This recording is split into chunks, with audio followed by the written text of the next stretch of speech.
Salut les filles! Alors aujourd'hui je vous retrouve pour ma petite rubrique trucs et astuces. Je vous mettrai le lien de la première vidéo que j'avais faite dans cette rubrique qui concerne les cheveux. Donc aujourd'hui je vais vous parler des trucs et astuces concernant les soins du visage.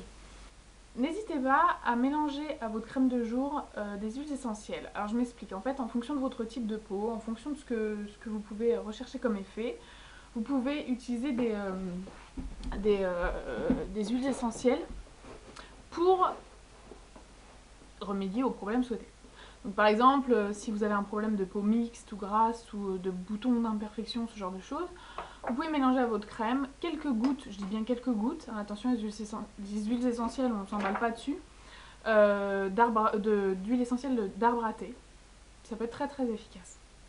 Donc n'hésitez pas à regarder un petit peu les propriétés des huiles essentielles, je vais essayer de vous trouver un petit lien qui répertorie tout ça, que je mettrai en barre d'infos. Si possible, essayez de vous laver le visage à l'eau froide, matin et soir. Pourquoi l'eau froide? Parce que l'eau froide, c'est ce qu'il y a de mieux pour retendre les traits.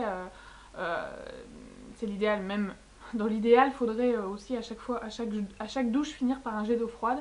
Ça retend les tissus, c'est super salvateur, mais bon après voilà. Hein. Moi je le fais tout le temps, je me lave le visage à l'eau froide, c'est une habitude à prendre. Personnellement, maintenant, je ne peux que me laver le visage à l'eau froide, limite à Anna, elle se fout la tête dans une rivière d'eau glacée, quoi. Parce que c'est... voilà, en plus ça fait du bien, ça réveille et tout, ça relance la microcirculation le matin. Je vous conseille également de mettre votre contour des yeux au frigo, pour les mêmes raisons. Parce que, en fait, votre contour des yeux, évidemment, sorti du frigo, va être tout frais et va aider à relancer la microcirculation, donc notamment en cas de cerne, ça peut être quelque chose de très intéressant. Et en plus, ça fait un bien fou, quand vous l'appliquez le matin, vous sentez que c'est tout frais, ça fait vraiment beaucoup de bien, ça coûte rien de le mettre au frigo, donc voilà. Ensuite, en ce qui concerne l'extraction des points noirs ou ce genre de joyeuseté, alors, il y a deux choses qui facilitent, enfin une chose qui facilite l'extraction des points noirs, c'est évidemment que les pores soient au préalable ouverts. Et pour ça, eh bien, il n'y a pas 36 000 solutions, il y a la vapeur. Donc d'ailleurs, quand vous faites un soin chez l'esthéticienne, en général, on vous passe un truc de vapeur là sur la tronche pour que ça s'ouvre. Donc moi, je vous conseille deux choses, hein, on va pas toutes chez l'esthéticienne toutes les semaines, donc soit vous le faites au-dessus d'une casserole d'eau chaude, vous faites bouillir un peu d'eau, et hop, vous mettez votre tronche au-dessus, et puis vous attendez que... En fait, il faut que votre village... Il faut de vos... Ah 1, 2, 3. Il faut que votre visage ruisselle un petit peu, qu'il soit légèrement humide. Et donc après, vous allez voir, ça va être déjà beaucoup plus facile pour les extraire. Et surtout, quand vous adonnez à ce genre de choses, jamais avec les ongles à la barbare, hein, pas comme moi, mais plutôt entre deux cotons ou avec du sopalin que vous enroulez dans vos doigts et tout. Enfin voilà, faites pas les choses à la barbare. Donc ensuite, ah oui, donc il y a aussi un truc, si vous n'avez pas envie de vous embêter à faire chauffer de l'eau, un truc tout con, quand vous prenez un bain chaud, en général après, un bain bien chaud et tout, en général ça fait le même effet sur vos pores, donc voilà. Ensuite, toujours concernant les cernes, le matin, ce que vous pouvez essayer de faire, c'est de mettre, donc la veille au soir, vous mettez une cuillère au frigo, c'est très connu, et ça marche pas mal. Et le lendemain matin, vous l'appliquez en fait avant d'appliquer votre contour des yeux, avant toute chose. Vous l'appliquez sur les cernes, même sur les yeux. Si vous avez tendance à avoir les yeux gonflés au réveil aussi, ça fonctionne très bien pour décongestionner. Donc n'hésitez pas à faire ça. Et également, avant d'appliquer votre soin, vous pouvez appliquer à l'aide d'un coton un peu d'eau de bleuet. C'est pareil, c'est des recettes de grand-mère mais qui ont fait leurs preuves.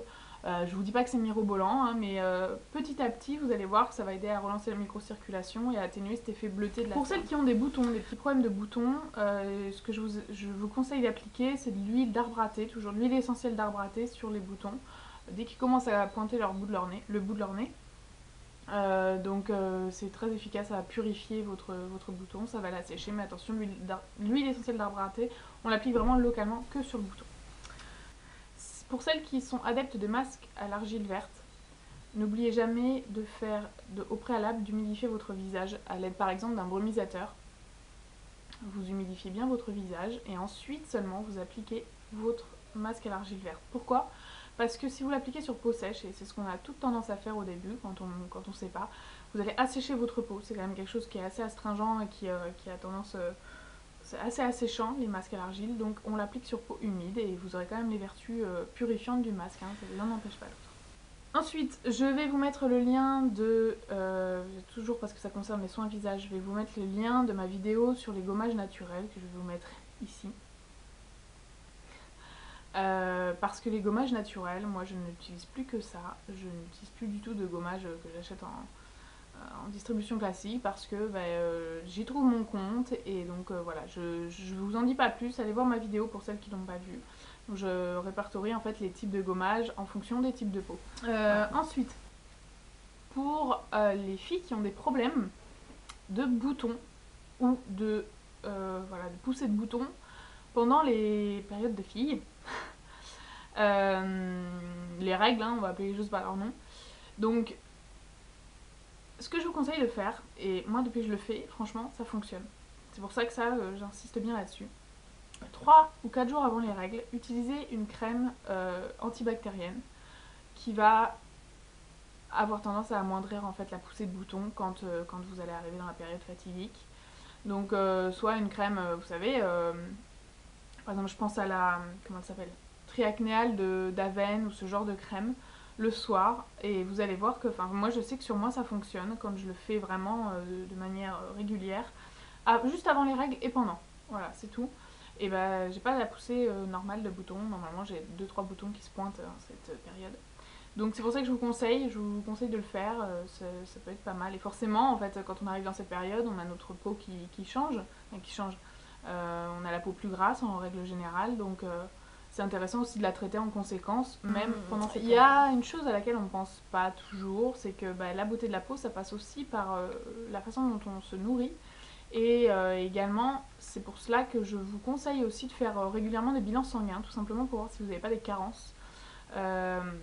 Notamment si par exemple, bon ça n'a pas trop de rapport avec la peau, mais si c'est lié, si vous avez tendance à perdre vos cheveux ou si vous trouvez que vos ongles sont super mous, tout ça, ça peut être des signes de carence. Donc pour ça que les bilans sanguins, enfin moi je sais que j'en fais un tous les 6 mois pour voir si tout va bien. Je suis souvent en carence de fer parce que voilà, c'est comme ça. Et donc c'est important aussi de penser à ça, de penser que c'est pas seulement, enfin la beauté de la peau ne passe pas seulement par ce qu'on met dessus. Au contraire, ça passe avant toute chose par ce qu'on mange et ce qu'on apporte à notre corps en termes de nutriments. Donc ça, faut pas l'oublier. Ensuite, ce que je vous conseille de faire quand vous avez envie de bronzer un petit peu, voilà, préparez votre peau au préalable au lieu de prendre toutes les gélules qui vendent machin. Il y a un truc beaucoup plus simple, c'est l'huile de carotte. Donc vous préparez, ça prépare vraiment super bien la peau au bronzage. Donc on applique ça soit le matin sous sa crème de jour en prévention d'une exposition solaire, donc avant de s'exposer au soleil pendant 15 jours à peu près. Et pendant, mais attention, ça ne dispense pas du tout d'une protection solaire, ça n'a rien à voir. Mais ça va préparer votre peau au bronzage et ça va stimuler la production de mélanine, donc c'est vraiment pas mal. Et puis ça coûte rien, de l'huile de carotte, on en trouve partout. Donc ensuite aussi, je vais vous mettre un lien, mais je pense que je vais vous refaire une vidéo plus complète parce qu'elle date cette vidéo, elle est encore sur mon ancienne chaîne, je ne l'ai pas remise sur la nouvelle. Concernant les masques naturels, parce que c'est pareil, ça, on se ruine souvent dans des masques achetés, je sais pas combien, chez Sephora ou autres. Et les masques naturels, ça apporte vraiment pas mal de nutriments à votre peau et c'est franchement pas mal. Donc n'hésitez pas au moins à essayer, vous avez tout à portée de main si ça se trouve.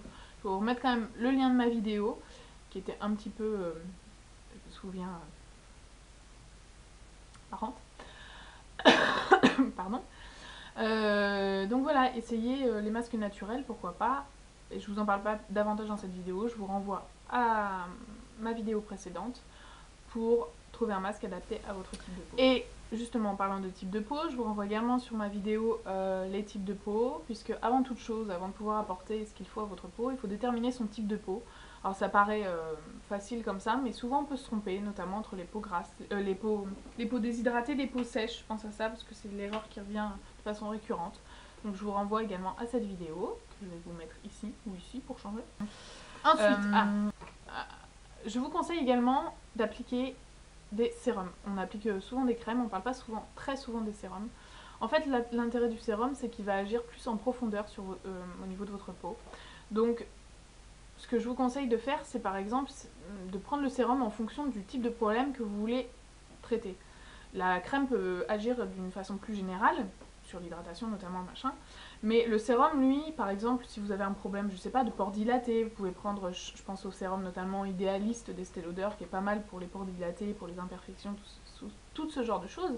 Attention, le sérum dispense pas de la crème, hein, c'est quelque chose en plus, en complément.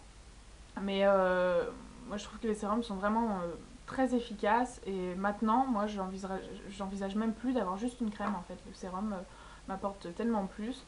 Donc voilà, vous pouvez après trouver des sérums qui vont agir plus en profondeur au niveau de l'hydratation, qui vont agir sur les premiers signes de l'âge, sur les taches brunes, sur l'homogénéité du teint. Voilà, donc les sérums, pensez à ça, c'est important. Notamment en hiver, là, on peut aussi, en complément de la crème, apporter un sérum qui va avoir des vertus très hydratantes, qui va vraiment nourrir votre peau en profondeur. Et donc ça peut être pas mal. On n'oublie pas, évidemment, sur la tronche, en général, on a des lèvres. En général, si tout va bien. Donc, on n'oublie pas aussi de leur apporter des soins spécifiques, notamment un gommage une fois par semaine. Je pense toujours au gommage naturel, hein. Je vous dis, allez pas vous dépenser des sous dans un gommage pour les lèvres, quoi. Parce que bah, franchement, vous prenez de la noix de coco râpée, vous prenez un petit peu de miel et vous faites des petits mouvements circulaires comme ça, vous y allez pas comme une barbare. Hein. Je peux vous garantir que vos lèvres, elles seront super douces après. Ou vous prenez de la vaseline. Non, pas pour ça. Vous prenez de la vaseline, vous prenez votre brosse à dents et vous passez donc la vaseline sur vos lèvres et vous prenez votre brosse à dents et vous faites pareil, des petits mouvements circulaires sur les lèvres. Vous allez voir, vos lèvres, elles vont être super douces, pas besoin d'aller vous ruiner, je sais pas où. Bref, après vous faites ce que vous voulez, mais moi je vous dis, ça marche super bien quoi. Et donc après, chaque soir, surtout en hiver, alors là c'est indispensable, baume à lèvres super hydratant, machin. Là, je vais vous en montrer un. Ce baume à lèvres là. Donc c'est la marque Tahage, je sais pas si vous connaissez, mais j'aime beaucoup cette marque. Je la trouve super sympa. Donc c'est le baume à lèvres à la mangue de Goa. Réparateur, protecteur, lèvres sèches, gercées. C'est la gamme Ayurveda, à tes souhaits. Donc ça c'est un baume super efficace. En fait il comporte en plus des petites, je sais pas, il y a des petits bouts de mangue là-dedans, t'as à moitié envie de le bouffer le machin. Et ça a un effet un peu exfoliant sur vos lèvres en plus. Et le matin, les lèvres elles sont toutes douces et tout. J'aime beaucoup ce petit produit. Sinon, il y en a un autre que je vous avais présenté dans une précédente vidéo de la marque Coup d'éclat, qui est vraiment pas mal aussi. Qui hydrate bien et puis qui est vraiment bien. Et un petit conseil ensuite aussi pour les filles qui recherchent désespérément une solution pour par exemple les cicatrices d'acné, les pores dilatés, ce genre de choses. Alors franchement, il n'y a pas 36 moyens. Je vous parle en connaissance de cause, j'ai un petit souci de pores dilatés. La seule chose qui peut fonctionner, c'est déjà d'apporter une crème lissante à votre visage, donc une crème qui va agir vraiment en lissant la surface de la peau. Et notamment, moi je pense aux crèmes, aux acides de fruits, aux AHA. Je vous ferai une vidéo peeling bientôt. Parce que c'est la seule chose qui fonctionne vraiment concrètement et qui va pouvoir vous apporter une réponse significative. J'ai lu aussi qu'il y avait beaucoup de filles qui préconisaient la Cicalfate pour les cicatrices d'acné. Et je suis pas du tout d'accord. Les cicatrices d'acné, c'est ce qui reste après l'acné justement. Donc c'est quelque chose qui crée en général des petits trous, des irrégularités à la surface de la peau. La Cicalfate, elle agit sur tout ce qui est frais. Elle agit pas sur les choses qui datent de Mathusalem. Hein. Franchement, ça sert strictement à rien. Donc c'est pour ça que je vous dis que la seule solution pour ce genre de problème, des cicatrices d'acné ou autres, ça va être des crèmes lissantes à base d'acides de fruits qui vont exfolier vraiment la surface de votre peau, qui vont la lisser et qui vont vraiment lui apporter une nouvelle surface quoi. Donc n'importe quoi. Donc voilà, la Cicalfate par contre, elle est très bien pour celles qui triturent les boutons notamment. Voilà, celle qui triture les boutons, après vous êtes toute rouge, machin, je sais de quoi je parle, je peux pas, moi c'est à moitié obsessionnel chez moi, il faut que dès que je vois un petit truc, mais même pas un bouton, hein, vous savez les petits points blancs là, vous appuyez dessus, ça fait des serpentins, ça c'est vachement glamour ce que j'ai. Bon, et ça, moi je peux personnellement, c'est un kiff quoi, j'adore les éclater, mais bon après ça vous fait des rougeurs, ça vous fait des marques, et là juste après ça vous pouvez appliquer la Cicalfate, ou il y a une crème chez Bioderma qui est pas mal aussi, c'est Cicabio qui est beaucoup moins grasse. Bon, ça, ok, d'accord. Oui, même, oui, plutôt 2 fois qu'une. Mais après, c'est trop tard, hein, si vous avez déjà les marques et tout. Non, il faut passer à un truc supérieur qui a d'ailleurs rien à voir en termes d'efficacité. Concernant les sourcils, les cils, ce genre de choses qu'on aime bien avoir pour les sourcils qui sont peu fournis par exemple, ou les cils clairsemés, ce genre de choses, je vous conseille et je vous recommande vraiment l'huile de ricin. Pourquoi? Parce que j'ai essayé personnellement 2 autres produits. Donc le double cil de Mavala et Talika quelque chose. Je l'ai plus là, non. Bon, bref, 2 produits qui ont marché très bien sur le court terme. Mais vraiment sur le court terme. C'est-à-dire que la durée du traitement, j'ai vu un effet. Et après, en fait, mes cils, notamment, je pense à mes cils, j'ai pas de soucis de sourcils, moi, ils sont très, très fournis à la base, donc voilà. Mais les cils, j'ai eu un résultat sur le coup, mais l'effet n'était pas durable dans le temps. Alors, l'huile de ricin, ça va être beaucoup plus long, mais l'effet est durable dans le temps. Vous voyez, c'est juste là toute la différence, en fait. Donc, c'est pour ça que je vous recommande vraiment l'huile de ricin pour celles qui ont des soucis comme ça. En plus, ça coûte 3 fois rien. Et je trouve que sur le long terme, c'est plus efficace. Pensez aussi à utiliser donc des contours des yeux. Pourquoi? Parce que le contour des yeux, en fait, c'est une zone très fragile. La peau est beaucoup plus fine et il faut lui apporter une crème adaptée, tout simplement. Et donc les crèmes contour des yeux vont avoir tendance à être un peu plus riches que pour le reste du visage et vont avoir des vertus soit anti-cerne, anti-poche ou anti-âge, ou parfois les trois.